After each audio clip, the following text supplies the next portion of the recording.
Συγκέντρωση 2 μέρες πριν από τις εκλογές. Δεν υπάρχει καμία δημοσκόπηση. Καμία δημοσκόπηση. Δεν διεξάγεται από το Πανεπιστήμιο Κρήτης και είναι ντροπή όλη η προεκλογική καμπάνια του Ρέθυμνο αξίζεις να έχει στηθεί πάνω σε αυτή τη θυμολογία. Είμαστε και χαρούμενοι και αισιόδοξοι απόψε. Είμαστε χαρούμενοι γιατί έχουμε δώσει αυτή τη σύντομη αλλά με πυκνή σε πολιτική ένταση και σε αγωνία εκλογική μάχη, έχουμε δώσει ένα όμορφο, συλλογικό, αλληλέγγυο και ενωτικό αγώνα.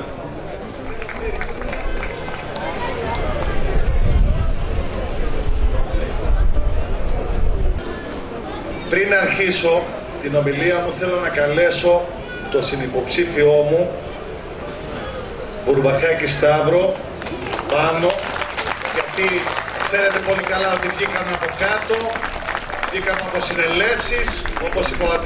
Φίλες και φίλοι, η σημερινή σας παρουσία και η καθημερινή ανταπόκριση όλων των ερεθεμιωτών δυναμώνει συνεχώς την προσπάθειά μας για να αλλάξουμε την πόλη μας και για να ανατρέψουμε τα στερεότυπα και τα κατεστημένα του παρελθόντος.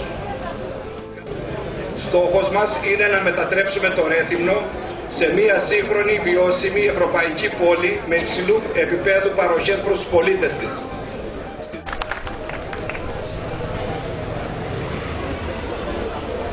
Αρχίζω από το τέλος. Ήρθε η ώρα της ανατροπής. Πού είναι οι νέοι, ωραία.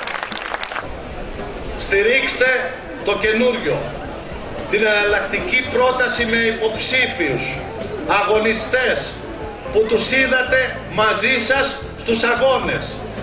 Ψηφίστε Ρέθυμνο, αλληλεγγύη, ανατροπή.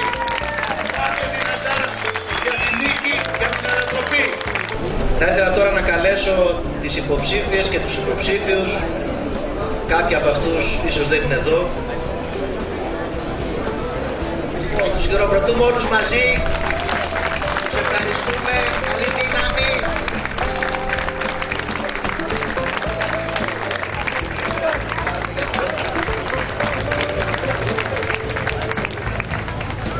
Ωραία. Να χειροκροτήσουμε αυτό το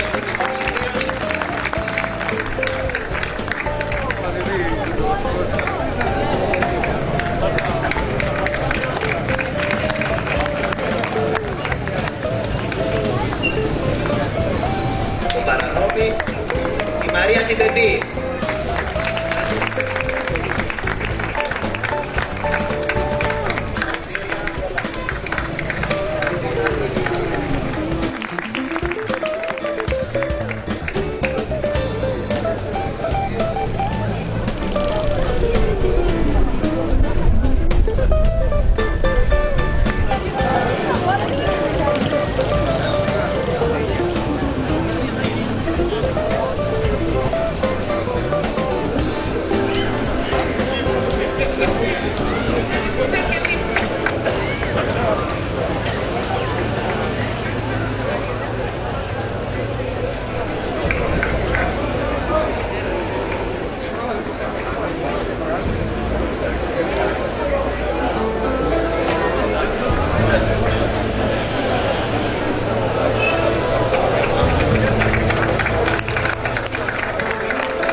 Gracias.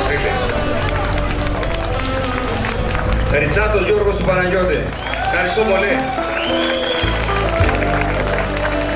Βάσης Πέτρος.